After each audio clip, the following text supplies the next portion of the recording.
Hello, good morning, everyone. Welcome to another episode of our webinar series. First, I'd like to introduce myself. My name is Kyle Imperio, and I'm your host for today. Well, thank you for joining us at an episode of Sprout HR plus Legal Experts by Sprout Solutions. I'd like to start with an important question. How are you? I'm sure this is a critical time for HR, and so we're here to give you legal and practical advice to lead you from outbreak to breakthrough. So, just to give you a brief introduction to who we are, Sprout is an HR technology company that helps companies like yours take it to the next level in terms of taking care of your people.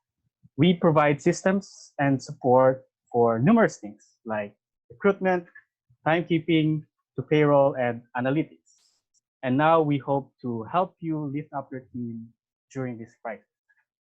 All right, so while we're waiting for everyone to tune in, I'd like to introduce to you the raffle that we'll be having today and the mechanics. So next slide, please. All right, so here's how you can join the raffle.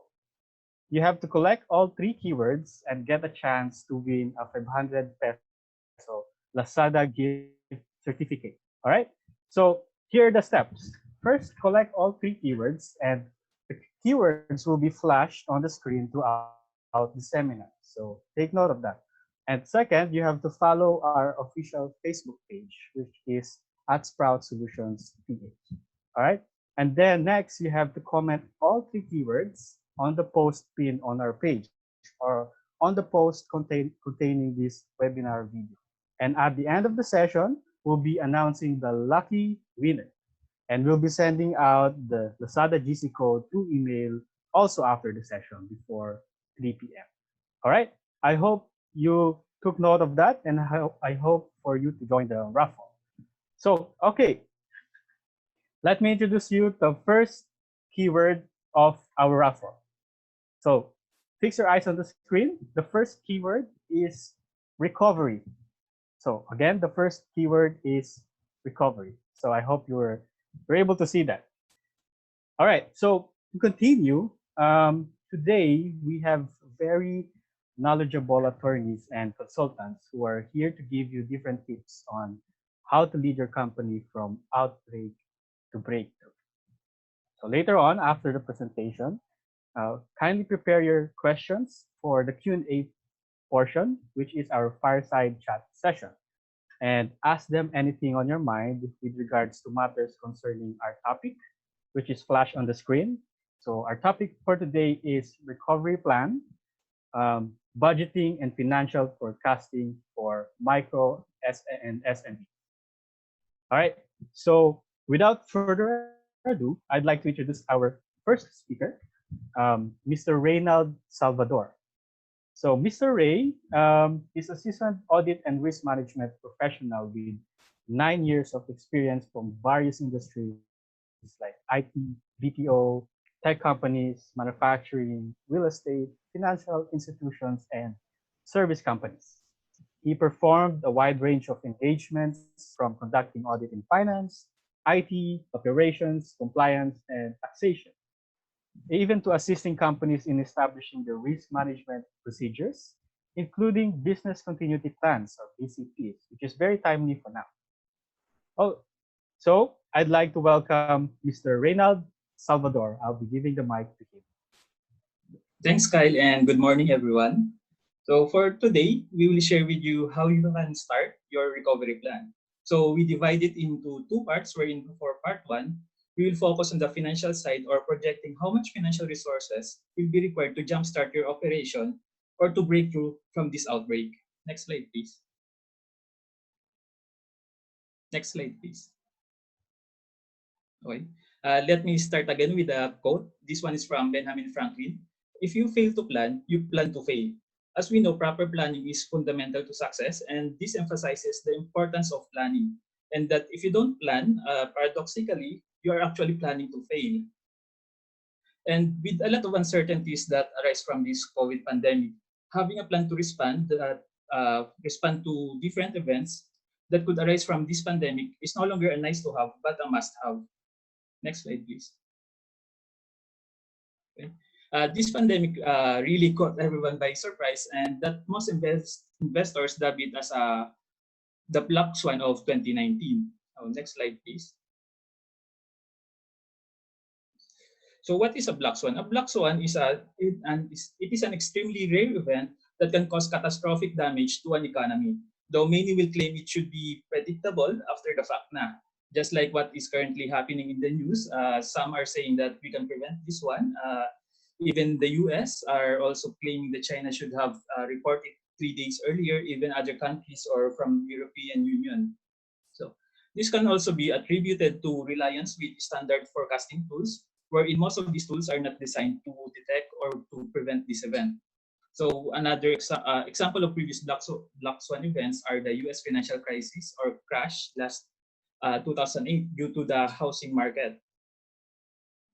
And also another would be the last way back 2001, the dot-com bubble. This also caused financial crisis.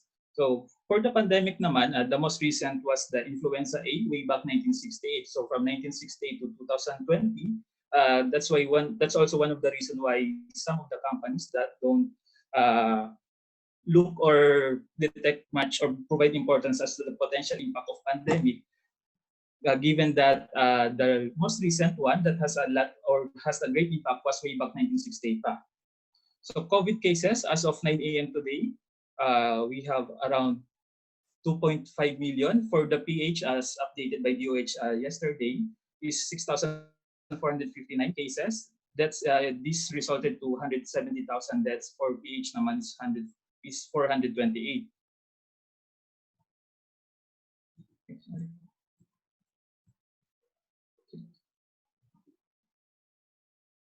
So these COVID cases, actually this pandemic also caused the business activities to drop, or this resulted to cut in operation or temporary or permanent shutdown of different businesses.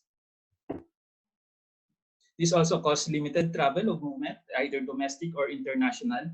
And with these limited business activities as well as limited travel, this caused disruption in our supply chain. Next slide, please. So let's review for the meantime the key activities or the timeline of the key activities implemented by the government. So way back March 12 last month, community quarantine was declared effective March 15. And the day after that, the ECQ or Enhanced Community Quarantine was implemented effective 12 midnight of March 17. And on March 25, the Bayanihan to Heal as One Act or RA 11469 was also declared effective that day, although there are clauses that was retroactive, like for example, allowances for our medical professionals.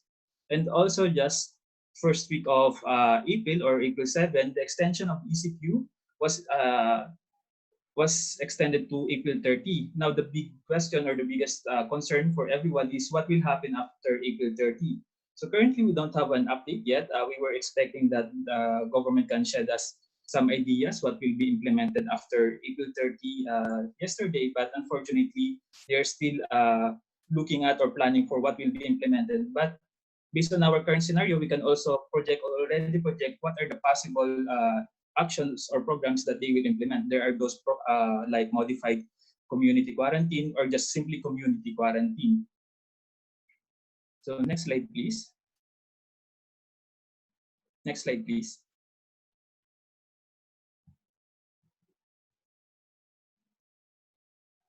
Okay. Here are also the key policies, programs, and regulation implemented by our government to aid the businesses greatly affected by this pandemic. So most of the businesses affected are under the MSMEs or the micro, small, and medium enterprises.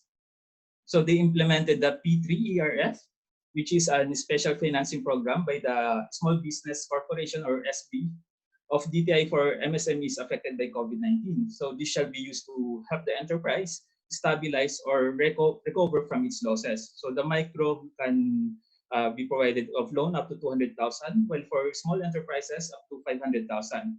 For micro or micro enterprises, these have asset of up to 3 million, while for small enterprise are those with asset up to 10 million. So we can also include this later in our option or as part of our recovery plan. So for next program, this is the SBWS, or the Small Business Wage Subsidy. So this is provided by the government, or the wage subsidy for affected employees of small businesses to help mitigate the impact of the ECQ in Luzon and various LGUs. So during this period, employees cannot resign, while the employers cannot also terminate their employees. And also, the application period, as noted by this program, is from April 16 to April 30. Unfortunately, the SSS website is still down since April 18, or last Friday. That's quite expected, considering that the SSS not expecting a high volume of visitors for their site.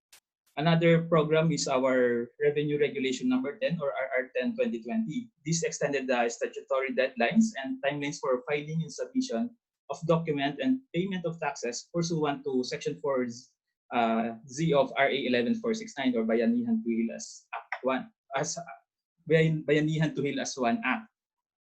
So you can download the actual copy of the RR in the BIR website to identify what are the specific returns that are included in the extension.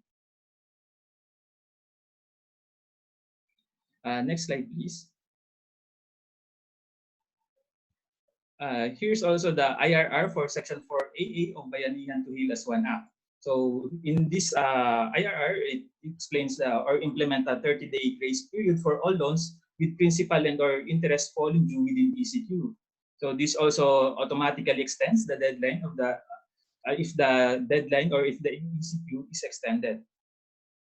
This covers technically all financial institutions and even government agencies like SSS, USIS, and Pag-ibig. So we can also include this later in our projection, as this can also impact our cash flow. For example, currently we don't have an actual cash outflow, but once we recover or the ECQ is lifted, this can pose as additional cash outflow and can be a problem if we didn't expect this one or include it in our projection. So next is the DTI Memorandum Circular 2012. So in this circular, a minimum of 30 days grace period shall be granted on residential and commercial rent due within the period of ECQ. So if the ECQ is extended for more than 1 month and the due date of your rent fall under those under ECQ, then this can be also equally amortized for 6 months following the end of ECQ. For commercial rent, this applies to MSMEs only, and that have temporarily ceased operation within the period of ECQ. We can also include this in our projection or when we budget for our operation after the ECQ, since this will also impact our cash flow. Excuse me. Next slide, please. Other LGUs also implemented some ordinance or policies to help the businesses within their area. So for example, where LGUs where most of our CBD are located, for Makati, City Ordinance number 2020-090 or 90, they extended the deadline to May 30, 2020. For Taguig naman, they extended the deadline up to May 20, 2020. While for Pasig, all the deadlines for all monetary and non-monetary obligations in favor of Pasig city government, falling from March 1 to May 31, shall be extended for 2 months from the time it is due. This is also included in their website. For further reference or details, you can visit their website. Next slide, please. Next is for the government agencies. Naman, we have announcement from SSS or for the moratorium of short-term loans of SSS members for the months of February to April 2020. For Pag-ibig naman, a 3-month moratorium on loans from March 15 to June 15. While for GSIS, 3-month moratorium on loans covering the months of March, April, and May. So loans collection shall resume on June 1 without penalty or interest. This is also aligned with our RA 11469 or Bayanihan to Hil 1 Act. Next slide, please. Okay, here's our second raffle keyword, which is policies. Next slide.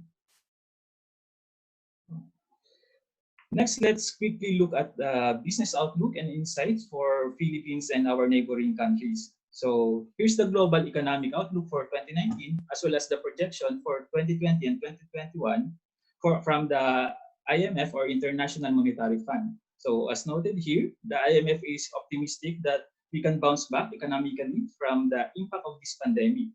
So from negative projection or low or more of a decline, we are expected returns. If you graph it like a V return to uh, certain percentage, like for example, for ASEAN countries or ASEAN 5, we have a -6 projection and bounce back to 7.8 by 2021. This is good as well for investors that pulled out their investment due to the pandemic. Next slide, please. So here's the details specifically for ASEAN. Uh, Here's the projection naman for 2020 for ASEAN countries from ADB. So our GDP is projected to do quite average or at the middle lang compared to our ASEAN counterparts or countries within the ASEAN. Next slide, please. But for 2021, our GDP is expected to bounce back and even perform quite well within ASEAN countries, within ASEAN. This can also drive investors to invest further in different businesses here in the Philippines. So we can also expect our FDI to increase again, especially that we're performing quite middle only for 2020 or projected to perform average by 2020. But for 2021, our GDP is expected to be top 3 within ASEAN. Next slide, please. As noted earlier, though our GDP is projected to slow down to 2% due to the effect of the pandemic, we are also projected to bounce back from this pandemic by next year. This is one factor that we can consider to plan not only for after the ECQ or this pandemic, but also prepare for our foundation for the business operation next year or 2021. Next slide, please. Here's also another factor that we need to consider, which is the unemployment rate. This is quite expected to increase for the next 4 quarters from the current 5 point, I think that's around 5.3 currently for first quarter of 5.3 for first quarter of 2020, and expected to increase up to beyond 6% by 2021 or January of 2020. Yeah, January of 2022, 2021 rather, sorry. So this can also impact or affect the demand from consumers and could provide a slowdown with our business. Next slide, please. Yeah. Here are also other factors that we can consider. First would be the economic recovery plan by the government. Currently, we don't have an idea as to what will be implemented or prioritized, but based on the recent crowdsourcing by the NEDA, we have an idea as what are included in this program. And even the type of quarantine or response that they'll implement after April 30, currently we don't have what will be implemented, but of course we can already assess the likelihood of having modified community quarantine as well as simply community quarantine being implemented here in Luzon or parts of Luzon only. So with that information, we can already plan for our recovery activities. Next is social or physical distancing. This is most likely be implemented even after April 30, regardless of the type of quarantine they implement. But also, this will greatly impact, most likely this will impact real estate businesses, especially or including those co-working spaces. If the social or physical distancing will be strictly implemented, there might be guidelines or regulation that will be issued to ensure that this industry is still compliant with the physical distancing. So we need to take note of that as well. And this can also affect, of course, the manufacturing sector, especially for those products considered as non-essential, considering that they will have a proper spacing between employees working within the manufacturing plant. Another concern would be the travel restriction within domestic or international. This can be due to foreign or local policies. For local policies naman or domestic travel restriction, this can be triggered pa din by the community quarantine that might be implemented within or outside Luzon triggered by the national or the LGU or local government unit. Next is for oil prices. Despite the cut in the production, if I remember correctly, last week we reported that around 10 million barrel per day will be deducted by the members of the Opex, except for Mexico. But surprisingly, yesterday the oil prices still continues to plummet. In the US, the price is already at 18-year low. Though of course we are expecting that these prices will increase once the demand kick in or we resume our usual business operation. That would be after April 30 or once the ECQ is lifted. Another concern for our businesses is the foreign policies. This is also a factor that can affect businesses that have client or suppliers located outside of the Philippines, or even for delivery centers or business process outsourcing. Next slide, please. Okay. For the next slides, we will start to do financial planning to prepare for the upcoming events that can affect our businesses. We will try to make it generic so that we can accommodate different scenarios that can be once the government implements such regulations. So it would be much easier for us to modify and adjust and update our plan. Next slide, please. So most of the medium-sized enterprises, if not all, have their own finance officers or even CFO that can help them project their future operations. But for micro and small enterprises, we will provide you simple tools you can use to budget and plan your required resources. So this includes the startup or business recovery costs, since there might be incidental costs that will be incurred or even required by the government or by your suppliers before we can resume our operation. For example, a certain regulation that will require us to disinfect first our business premises or offices, at the same time another to purchase tools or supplies to disinfect or protect our employees. Next is sales forecast. This is critical since this will also trigger the resources that will be required for the next few months, and also this could have impact on what capacity should we operate. Like, for example, should you resume 100% of your operations, but or just 50% muna for the next 3 months to ensure that there's no overages to your production or even to manage your cash flow. Cost of sale and OPEX or operating expense can be based on the expected demand then per sales forecast natin. While cash flow forecast, which is also critical in planning for future operation, is affected by all of other forecasts from recovery cost or startup cost up to your OPEX or operating expense. Next slide, please.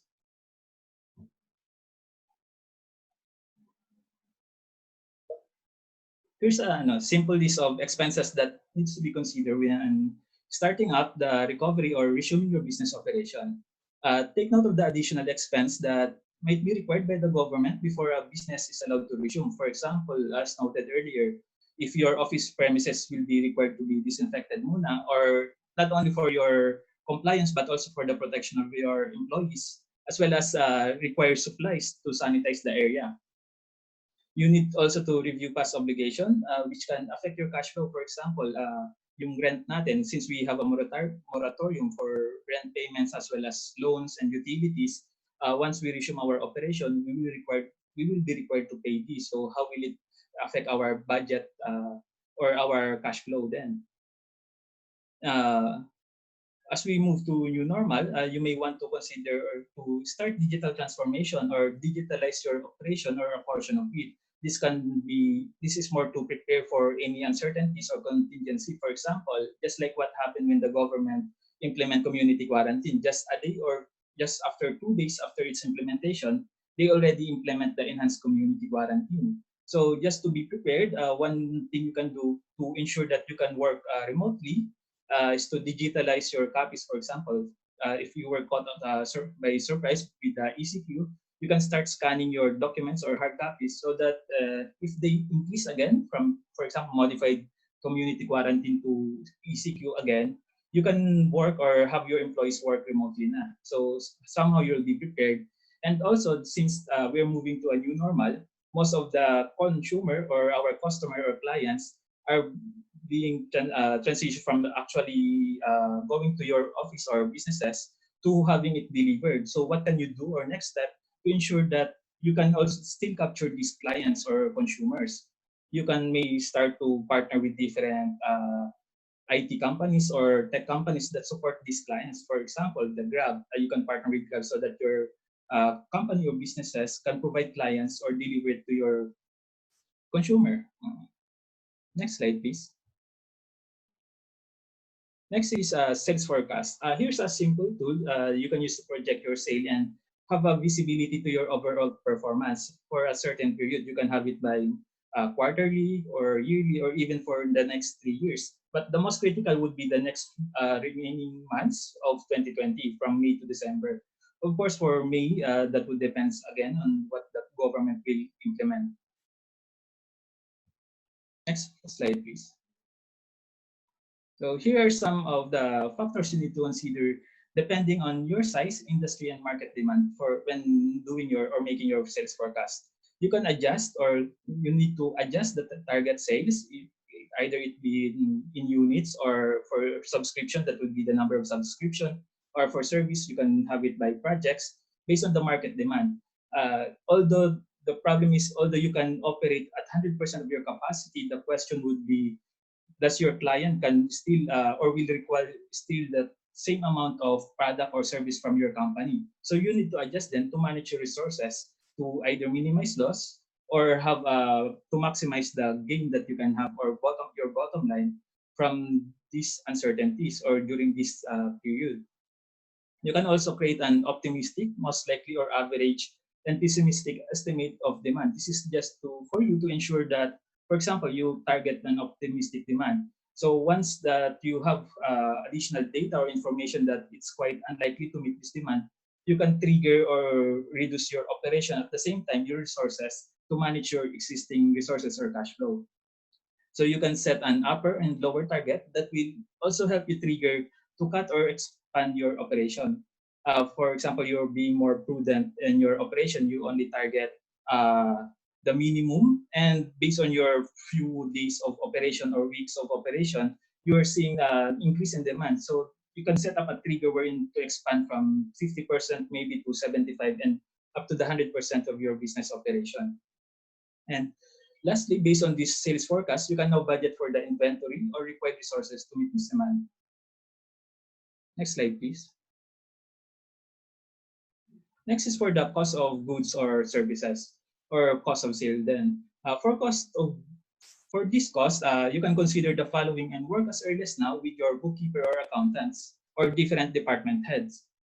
For goods, consider existing inventory, delivery time, and safety stock. As we know, the supply chain is not yet fully back to its normal operation, and you may want to contact your suppliers to check their capability or even the lead time of their delivery. So this can manage your resources. At the same time, you can budget it depending on the demand based on your sales forecast. For services naman, you can calculate your required full-time full-time employee equivalent or FTE of every services or projects provided based on the demand. Some of you might already implemented different FWA or flexible working arrangement like reduced working hours or working days. Also forced leaves and even cease of operation. And the question now is, how much resources or human resources will you require to report back to your office or to be included in your operation? One of the trigger here could be your demand. So this goes back again to your sales forecast earlier. Kasi it would be much costly then for the company. For example, 90% of your employees currently on forced leave, then you're expecting only a 50% demand. Although we already returned back to the normal, for example, the ECQ is lifted, this necessarily means that your demand will be back to its 100% before the ECQ was implemented. So you need to assess and also budget or forecast to manage your resources, because this also have impact on your cash flow that could be a problem in your future operation. Next slide, please. For Opex naman or operating expense, here are some of the items you might want to consider as early as now. Identify the recurring business expenses as well as incidental costs that might be due to the impact of regulation that will be implemented by the government or LGU where your business is located. You can also provide allowance for any potential contingency when you return your operations to normal or to, for example, a certain percentage of your operation. And last, use this Opex forecast plus your cost of sale and even the safety stock to budget your operation in the few months. Next slide, please.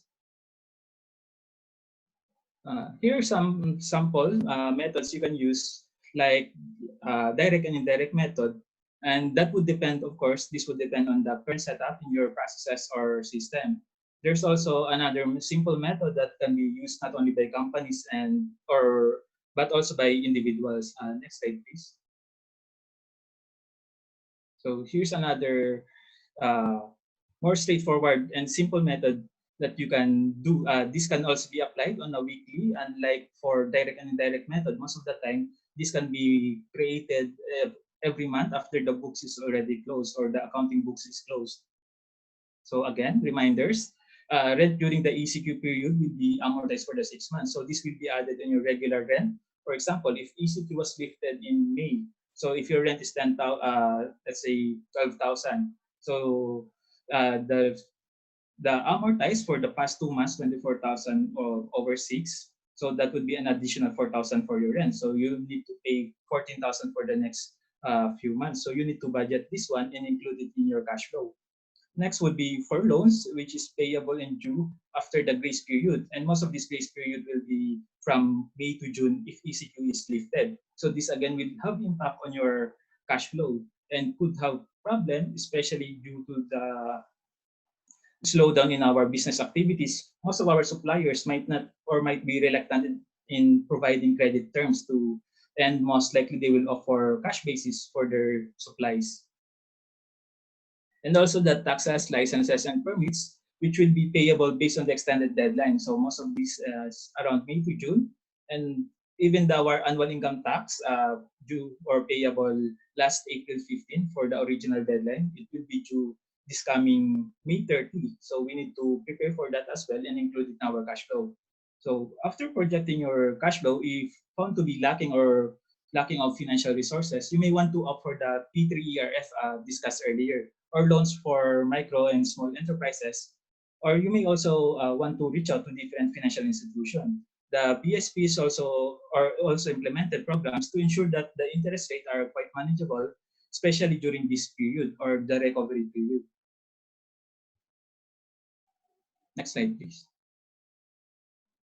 Oh, and that's it. And thank you, everyone. I hope I provide a more clear explanation to properly start up or kick off your recovery plan on the financial side. For the part two, this will be on the business side. We will present or provide you with this one once we have a clear direction from the government as well. So watch out for the part two.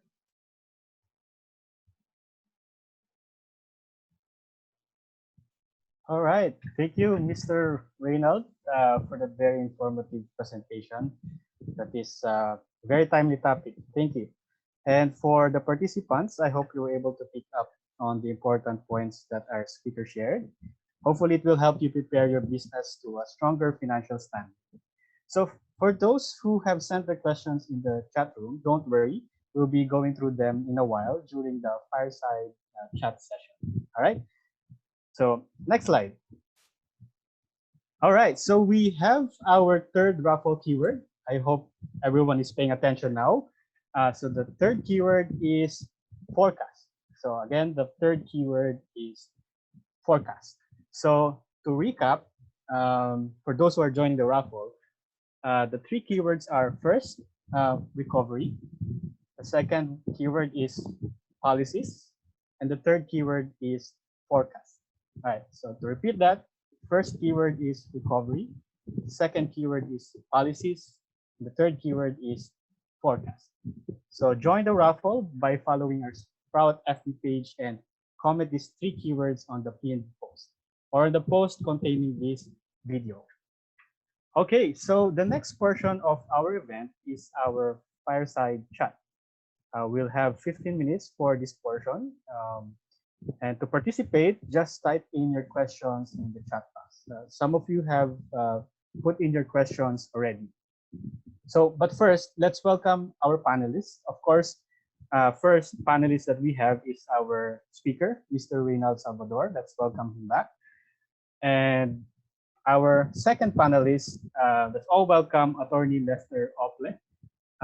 Attorney Lester Ople is the in-house legal counsel of Sprout. So he's part of Sprout's legal team. All right, so I hope our panelists are here. Now that we have them, ladies and gentlemen, you can now start asking your questions by typing them in the Zoom chat. All right, so welcome panelists. We have Morning, everyone. morning. So we have our first question. This was typed in before the presentation. So I'll say the question for everyone to hear. Is it legal to pay zero remittances for employees who receive no wage during the ECQ? And there's a follow-up. When I say remittances, I mean SSS, will have. Yeah. Right. So yeah, I'd like to answer that now. So please, if you were here during Ray, was it the last episode when Attorney Ryan Trinidad, one of our Sprout lawyers as well, ran the webinar. We had a session called SSSBIR PhilHealth Updates. And we were able to share there what the employers need to do to be able to temporarily cease their remittances and withholdings for their employees. No? So let's go back with Labor Advisory 9-2020. So the first thing that you have to do is that you have to have an establishment report form that tells DOLE the reason why you are on temporary closure or reduction of work hours, as the case may be. So the labor advisory is Labor Advisory 9-2020. If you are able to comply with that form, the next one would be, of course, to communicate with your employees regarding what will happen to their payroll. And lastly, you will have to do the following things. For SSS, you have to take note that you have to accomplish an R8 form, which is a change of business status. In that change of business status form, you have to reflect that you are on temporary closure. Also, for BIR, you have to also do a notification of suspension of operation, in which case you will have to submit a 0 or nil notification to them. And then third, for PhilHealth, you have to have an employer data amendment form called an ER3. Okay, so let me recap. So SSS used the R8 form. BIR used the notification of suspension of operations form. For PhilHealth, napa-PNF ako doon na. For PhilHealth, it's the employer data amendment form ER3. So when you are on 0 remittances, 0 deductions, and 0 employer contributions, you have to do those 3 forms. Now for Pag-ibig, there is no advisory yet. Okay, I hope that was clear. all right. Thank you, Attorney Lester, for that. All right, so that's our first question. We can move forward to the next question. To panelists, here's the question. How is Sprout mitigating the impact of COVID-19? So to repeat that, how is Sprout mitigating the impact of COVID-19? For Sprout, we implemented our BCP or Business Continuity Plan as early as March 12. So that's a few hours earlier before the government issue or declared the community quarantine during that time. So currently, we are still operating business as usual, meet our 100% demand or business requirements. And also we implemented a few flexible work arrangement, like for example, remote working or work from home. And as well as for the employee side naman, we provide them assistance through InstaCash, for example. This is a loan granted to or advance granted to employees with 0% interest. So with this one, we can also help our employees as well as our business operation during this difficult time. And one also of the risks that we are currently having or exposure of the employees by working in isolation is the mental health. That's why also the company is implementing mental health awareness and also mental health program to ensure that the mental health of every employees are checked and of course properly managed during this difficult time. All right. Thank you for that answer. I would like to Reynald. add, Kyle, Yes, go Ray, ahead. for our viewers in the webinar, I would like to share that our CEO, Patrick Gentry, actually has an almost daily YouTube video shared to us via Slack. So Slack is our internal messaging platform, instant messaging platform. And at the very least, we're able to see, you know, our top leadership being able to share snippets of what happened the day before as well as what we expect for the day or the week ahead. So it helps set the tone, if you will, in terms of what are the business requirements or what are the business priorities, at least in the immediate horizon. No? So I think that helps check our focus on the business still, even during this ECQ. Right. You're correct. I always look forward to those videos every day from our CEO, Pat. All right. So to move forward, I hope you were able to answer that question. The third question is, what are the schemes you can do to save costs and keep the business running at this time? So to repeat that, what are the schemes you can do to save costs and keep the business running at this time? The companies or businesses can opt to use different free tools. For example, there are a lot of tools that can help us work remotely. For like Gmail, there are Google Hangouts that can be used for meetings, emails, and communications. And also there are other tools like, for example, Zoom that we can use for our meetings again, and also like this webinar. And other companies also provide assistance to different companies or their business clients to ensure that they can help somehow to overcome these difficult times. For example, here in Sprout, we provide a Sprout Rescue Kit wherein they can access a few of our modules here from payroll up to BCP consultation and even Instacash to ensure or within the period of 60 days to help them with their business operation and even to help them with their employees, for especially for the Instacash. Right. Thank you, Attorney Reynald, for that. Attorney Lester, you have something to say? Yeah, I would also like to add, no. So in terms of um, free tools in the market, we also would want to reiterate that the rescue kit is still ongoing for Sprout.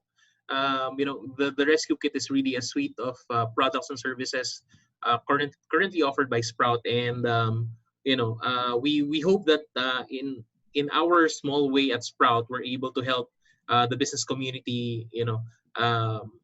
Respond well to this ECQ. If you, I think Kyle would be the best person to contact regarding the rescue kit. Yeah. So please feel free to drop your email, and then Kyle will get in touch with you. Or maybe Kyle, you can drop your email in the chat so that our attendees would be able to reach out to you and see if the rescue kit, ano ba yan? is something that they can use for their businesses. No? So the rescue kit, it's Sprout is really an MSME service platform. So to our friends and colleagues in the MSME sector, we hope that we can help you out, especially during the CCQ. Our CEO himself guaranteed that zero charges tayo for the rescue kit during the period of the ECQ. So even if it is, let's hope not, but even if it is extended, we are hopeful that this will at least help. Right. Thank you, Attorney Lester. Yeah, regarding Rescue Kit, I'll be sending out my number and email to the Zoom chat room. But for those watching us on Facebook, I know you're just listening to and you can't access the chat room.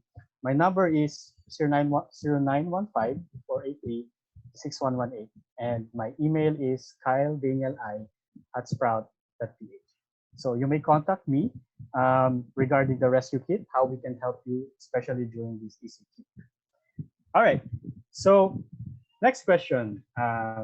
What are the support? Sorry, we'll go to the next question. Since the government haven't issued or declared yet what will happen after April 30, how can we ensure that the plan we prepare will really work or be effective? Yeah, so to repeat that, since the government haven't issued or declared what will happen after April 30, how can the businesses ensure that their plan will, that they will prepare will work or be effective? Okay. For that, after we establish our initial plan, we need to monitor the news and continuously update our plan. So your recovery plan should be like a living document, as there are still a lot of uncertainties or events that could arise in the short span of time. So as much as possible, have be always updated with the news and also the regulation that might be implemented by the government. So even though it's not yet implemented, as long as we've also already noted the likelihood of this implementation, for example, modified ECQ is most likely will be implemented, although it's not yet sure, then we can also create a plan and update our existing plan. So that's one way to ensure the effectivity in case the government implements something after after April 30 rather. And also, we only have 9 calendar days remaining. Medyo mahirap if we start planning by April 30 pa. So as much as possible, create or establish a plan already and update it from time to time, depending on what the government or other business sector will implement or impact our demands in the market. I'd like to dovetail what Ray said. No, one important thing to factor in as we do these plan adjustments is communication to our stakeholders. No, especially to our employees across the industry, they are in an uncertain period. A lot of people are experiencing income loss or reduction, as well as the overall anxiety of being indoors, uncertain about what would happen next, what the government will do next. So it would definitely help if you are, even if you do not have a plan yet, at least tell your people that you are still in the middle of planning. No, so being transparent and straightforward with communicating with your employees as an internal stakeholder will definitely do two things. Number one, it will help you be a more tightly knit, closely knit organization, and number two, it collectively eases the anxiety, at least over the employment experience. All right. Thank you, panelists, for answering that question. So we have another question. What is social amelioration program for the middle class from SSS? So what is the social amelioration program for the middle class from SSS? Sorry, the question is about social amelioration. No? So the target, really, the intended beneficiaries of the social amelioration program is really the informal sector and the current beneficiaries of the 4Ps. No? Yung Pantawid Pamilyang Pilipino program, which is the conditional cash transfer program of government. Unfortunately, it is not within the scope of this webinar because we are really targeting the concerns of the MSME sector. So, but we would like to point you to covid19.gov.ph. If you have any concerns on the plans, programs, and other benefits that the government may be able to issue at this time, please go to the said website. Let me type it on the chat box. The government centralized all issuances here. Ang hirap pala mag-multitask. Yeah, okay. There you go. So covid19.gov.ph, that is where the government officially publishes all of the issuances relevant to the ECQ and to the COVID-19 pandemic response.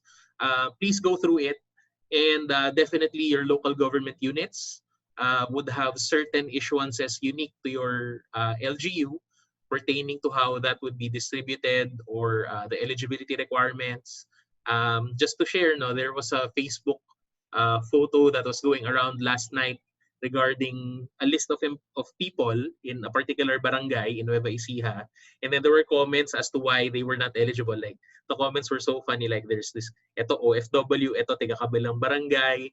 So I really don't know what to make of it, but what was in my head was that this is a data privacy violation. No, nakapost sa Facebook, kumpletong-kumpleto yung pangalan ng barangay, as well as the reason why they are not qualified for the social amelioration program.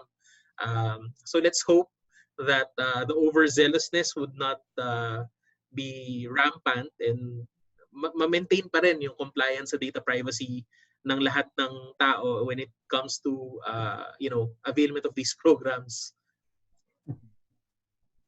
That's it. Thanks, Kyle. All right, thank you, Attorney Lester. Yeah. So if Sir Ray, you have something to add to that, or we can move to the next question. I just want to add as to what Attorney Lester said, especially for the DPA or Data Privacy Act. So based on our previous webinar, then this is also one of the risks that we need to ensure that we are compliant. For example, the legal risk of the data privacy. Though we are currently an ECQ, I would like to remind everyone that our laws and regulations are still applied or implemented, and this is still applicable. So let's be careful as well when we do or implement certain actions, not only for our LGU, but also for our company. Okay, thank you, Mr. Ray. All right, so we have another question from the audience members. What does it mean by employees, for employees, what does it mean by employees cannot resign, that cannot resign? Does that apply to all companies? What if the employee is already rendering before the ECQ? So this is from the audience member. Repeat that question. What does it mean by employees, that employees cannot resign? Does that apply to all companies? And what if the employee is already rendering before the ECQ? Actually, I hope that question was clear. Yeah. This is one of the conditions of the SBWS, or Small Business Wage Subsidy. So for employees that receive their SBWS, that would ranging from depending on the minimum wage, they are not required. They are not allowed to resign after they receive the SWS. And also, employers cannot terminate their employees during the ECQ period. So this is only for during the ECQ period as part of the condition of the SWS. Okay. So, Attorney Lester, you want to add to Yeah, that? I would like to add lang, no. In terms of terminating an employee, the Labor Advisory 9-2009 provided the rules on doing the temporary closure and other things, no. But it gave the employers a very clear mandate in terms of doing two things. No, so number one is compassion. Number two is flexibility. The Department of Labor is asking all employers to exercise compassion and flexibility. I add something else called creativity when addressing the ECQ. No, so there are certain items like the SBWS, a Small Business Wage Subsidy. It's an attached condition for the employee to receive that particular benefit from government. So the person, theoretically, somebody may have already filed the resignation before the ECQ started, tapos nasa notice period pa siya, so active employee pa siya ngayon. Now, you may be creative enough to extend the period na kausapin niyo yung tao. It may be possible to agree to a change in the resignation date so as to make the person qualified for the SBWS. And also, you also get the benefit of, goodwill in terms of an employee who is resigning. Kasi at least yung malasakit nandun pa rin. So yun, please exercise flexibility, compassion, and creativity to ensure two things. Number one, your employees continue to be eligible under any of the existing benefits programs of government. And number two, of course, you don't want to end a relationship on a sour note with an employee, with a former employee. So that applies doubly in this ECQ. All right. Thank you, Attorney Lester. That's a good addition. Creativity. I think it helps both employer and employees. So we have a follow-up question regarding, I think the first question about SSS, PhilHealth, and Pag-ibig. So the question is, what if only a portion of operations is halted? Like we are running a gas station, so forecourt it's on skeletal workforce. So office staff is FWA, while our vehicle service workshop is completely closed. So we have different employees on varying status. Allowed pa rin naman po yung filing ng forms na yun, no, from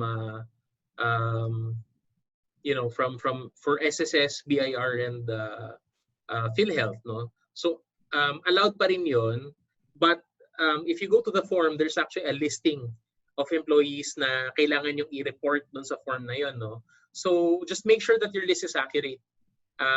Kasi you may run into a situation that you have your DOLE establishment report form containing 20 employees. And then when you go to SSSBIR PhilHealth, magkakaiba na yung number. No? So just make sure that your reporting is accurate as far as the numbers are concerned. And this is where software like Sprout would really come in handy. At least you have a single source of truth as far as the listing and details of employees are concerned. All right, thank you, Attorney Lester. Mr. Reynald, you want to add something on that?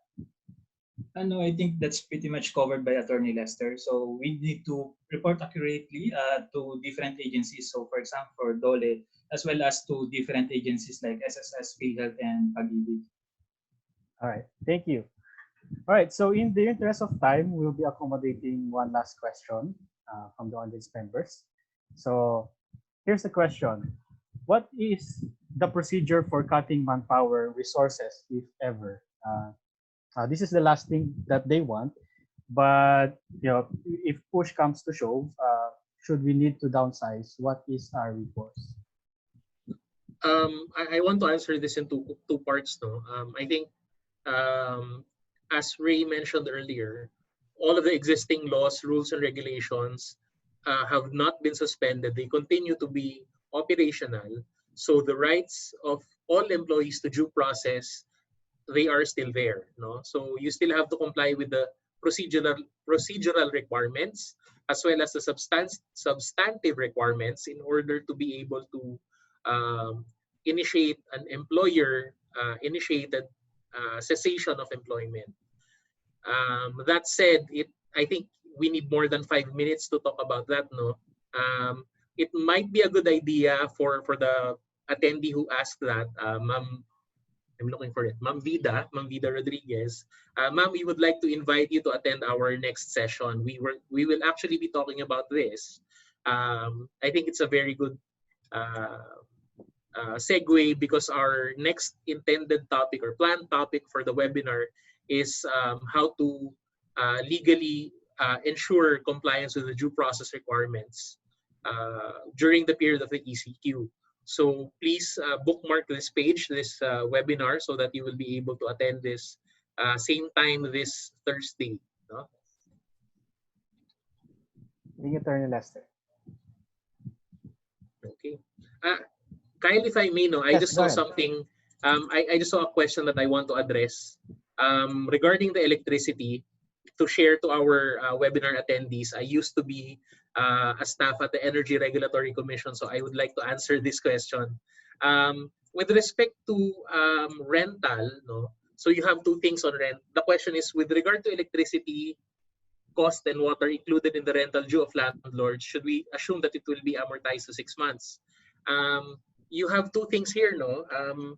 In the electricity, the water, other utilities, that is a separate bill from your rental. No, your rental is governed by DTI Memorandum Circular 20-12, meaning if you are on a residential rent, no, the residential rent is allowed to be amortized for a period of from the period that the ACQ will be lifted until end of the year.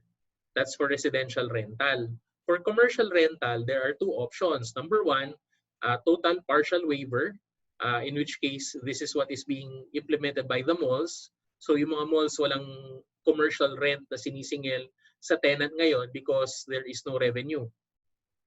And then for the non-mall locators, if you are in another place that's a commercial establishment and you're paying rent, then your option is to request your landlord for a waiver, which is total or partial in terms of your commercial rent, or simply avail of the grace period of 30 days, wherein walang penalties, interests, and other late fees will be charged on the rent that fell due during the period of the ECQ. If you do request for a total or partial waiver of the payment, as well as other terms, your landlord has the right to request from you a financial statement or other evidence showing proof of revenue that they will need to use solely for the purpose of determining whether to grant you a total, partial waiver or extension of the grace period. Pero kung ang hihingin nyo lang is extension of the grace period, wala pong pwedeng hindi kayo i-require ng documents ng landlord. They have to grant it by law because it is DTI who will be enforcing it. Now, regarding electricity and other utilities, electricity, ito po yung sa electricity. This is very near and dear to me because it was my former boss who announced it on her Facebook page, Chairperson De Banadera. The electricity will be amortized for a period of 4 months. So yung electricity bill natin na due ng March and April, babayaran natin in 4 equal installments beginning June. On top of your June, July, August, September, on top of your May, June, July, August bill. No? So if your monthly bill for March is 1,000, for April it's 1,000, 2,000. Divided by 4, i-distribute yun sa May, June, July, August na bill. On top of the electricity due for that period. Okay, yun lang po yung gusto kong i-share. Thank you, Attorney, for that additional info and for accommodating that question. So for those questions that we haven't answered during this Q&A portion, kindly email legal@sprout.ph and send in your questions there, and then we'll be happy to answer them through email. All right.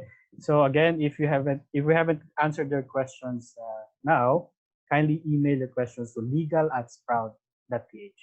So thank you everyone for participating, and thank you Attorney Lester and Mr. Ray for your inputs. Maraming salamat po. Thank you everyone. Keep safe. All right. So for our next slide, I think this is the moment that we've all been waiting for. And so I think madami na nagpo-post sa Facebook regarding this. Just to correct, it's not a Lazada GC, it's a Shopee GC. Right. So if you have items in your na hindi nyo pa na-check out sa Shopee, I think now is the time. And I think, all right, so we have a few winners for this raffle. And for the winners, I will be sharing your names here. And please, if you hear your name, please type your email address in the Zoom chat box so that we can send you the GC codes through email. All right? So, okay. Ito yung mga nanalo for the raffle. First, we have Jayron Mata. All right, so the first winner is Jayron Mata. Congratulations. Kindly send in your emails sa Zoom chat box. Our second winner is Daiseline Revota. All right, so Daiseline Revota, congratulations din sa'yo. Kindly send in your emails sa Zoom chat box. And our third winner is Mark Rose. Yeah, so Mark Rose, very congratulations sa'yo, Mark Rose. So, okay, and then we have our last winner for this raffle. So, sino kaya? Sino kaya yung mabilis nag-type sa Facebook? Our fourth winner is Debbie Lumiktin. I hope I pronounced that correctly. Debbie Lumiktin. So, for the winners, again, Jayron Mata, Daiseline Revota, Mark Rose, and Debbie Lumiktin, kindly type in your email in the Zoom chat box.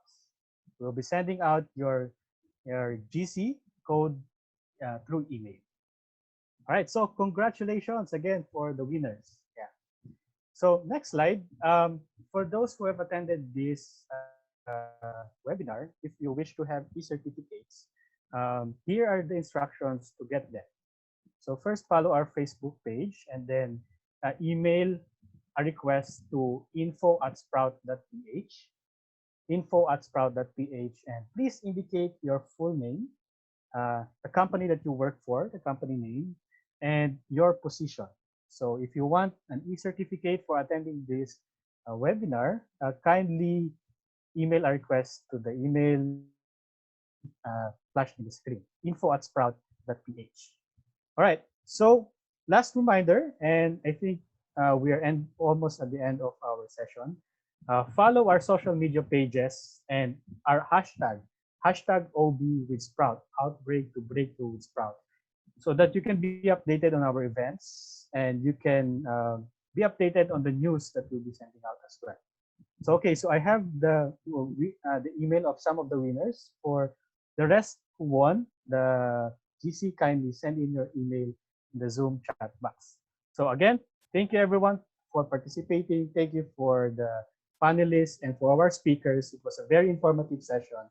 And see you on our next webinar on Thursday. Thank you everyone.